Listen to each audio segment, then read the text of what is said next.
You know, as a visionary leader, you're supposed to innovate. You're supposed to lead innovation. But what does that mean? I'm going to give you 3 systems to lead innovation in your building. In our family, we tend to eat pretty geeky, kind of organically, and we used to have chickens. So once you have chickens, you see the food they eat, and then you see the eggs they produce. So we follow this farm called Seven Sons Farm, and they're super geeky about restorative farming practices. So they're kind of leading this movement. So farmers actually come and visit Seven Sons Farm, and then they learn a bunch of stuff and they take it back to their farm. But what do you do when you have these new farming techniques? Like, you're supposed to love earthworms and all these moving chicken coops and all this stuff. You can't just go implement every one of those. So you have to decide how that innovation will work on your farm. And it's really the same thing for you as a building leader. You're going to go see innovations. You're going to think of new innovations. You're going to learn all these different things. But how do you take those innovations from somebody else's school that you visited and take them into your school?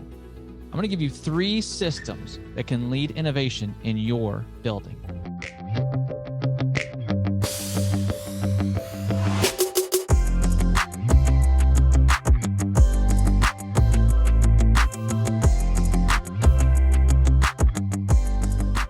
Welcome to PBL Simplified for Leaders, where we take your vision off of the page and bring it into your school. I'm going to give you different analogies or ideas from education, business, and sports so that you can bring them into your school and be the visionary leader that your building needs you to be. And today we're talking about innovating. Yeah, you as a leader need to innovate. You need to be reading, top-notch leaders that are maybe in business or sports or education. Like, you need to be innovating. But how do you get your building and your teachers to start moving towards innovation? And I would claim that it goes beyond passion and your personality. I think you need to look at systems. So the first system that we're going to look at to move innovation is your evaluation system, right? Like, the evaluation system, like, you might not freeze up on it. For you, it takes a lot of your calendar. It takes your time. You've got to move things around to make sure that you can do them well. And hopefully you're having good conversations through them. And it is moving practice forward. It's not just a grade for a teacher, right? But what does it look like? If you're going to move towards project-based learning and your evaluation system doesn't change, it's unlikely that your classroom practices will change. Therefore, it's unlikely that your student learning is going to change. So your evaluation, whether you like it or not, in some form is going to drive your innovation. So how can you start to innovate through evaluations? I think you need to have some candid conversations, probably with your leadership team first, to kind of seed the ground to see where it's going to go and how it lands with your teachers. You probably know how to do this, but at some point your teachers need to have a voice in this to say, hey, the vision's a little bit different, so the evaluation needs to look different. What do you think? And I think you start by defining terms. This is something you do in debates and in logical debates specifically. Like, the defining of terms is really important. Are we talking about the same things? So one that I like to push on first is engagement, like student engagement. Does that mean that when an evaluator's in your room that kids are quiet? Or does it mean that they're engaged? Like, if 75% of your kids are just being quiet and looking at a book, that does not mean engagement to me. And probably not you either, right? They could just be sitting there quiet. They could be compliant, but not engaged. So you need to define those terms with your staff and let them start to feel that shift in a way that's not super scary, that just pops up on evaluation day, right? On the unannounced evaluation. I think another great way to drive this is looking at student work. So when you look at student work, are you really bringing out the levels of learning that you want? Are you defining depths of knowledge or surface, deep, and transfer knowledge? Like, are those things coming out in student work? Or do we just say that they are because that's what we planned? Like, we planned for them to use higher order thinking skills. Let's look at student work to see what actually happened. And you can bring that together as a staff and, do a carousel, let people look at different student work and have teachers talk about how those things came about. I do think planning process is important too. That would be the third piece I'd give you an evaluation system is, what does planning look like? Are your teachers still planning the exact same way? Are they using more of a PBL friendly planning framework? Because they probably should be. Probably makes sense to do that. The second system to lead innovation in your building is classroom visits. And yes, you can go visit schools. It's important for your teachers to do that. If you've been listening for a while, you know that I'm a big fan of that. But they also need to visit classrooms that are in your school.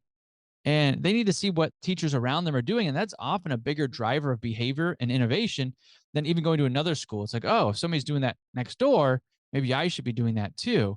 So as you're doing these classroom visits, you're making time.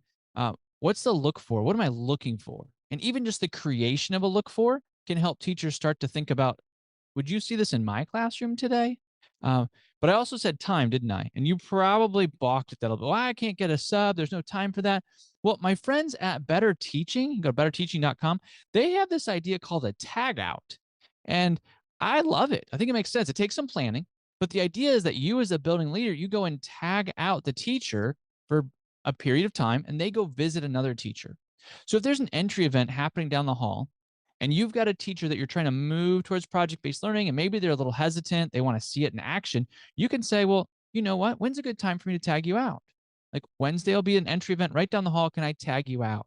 And you find a time where, you don't have to teach AP chemistry, but there's a time where it makes sense for you to be in there, where you can be effective and the classroom still runs well. Like I said, it takes some planning, but tag that teacher out for 15 minutes and they can go see it for themselves and come back and jump back into things. So you don't have to find a sub because that's hard.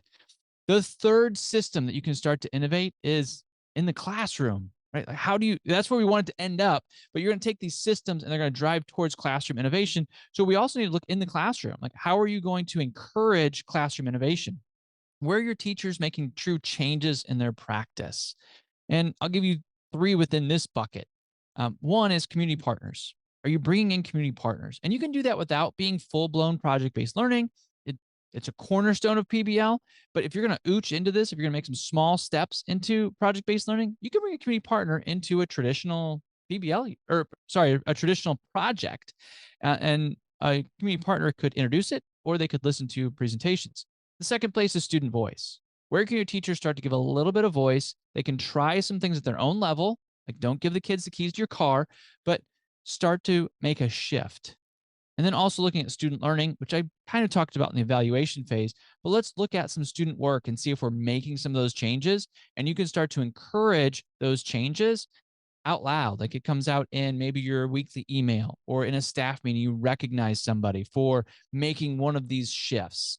Those things that you value and say out loud, you're telling the rest of your staff, this is important for us as we move forward. And as you move forward with these three systematic shifts towards innovation, you'll engage your learners, tackle boredom, and transform your classrooms. So go lead inspired.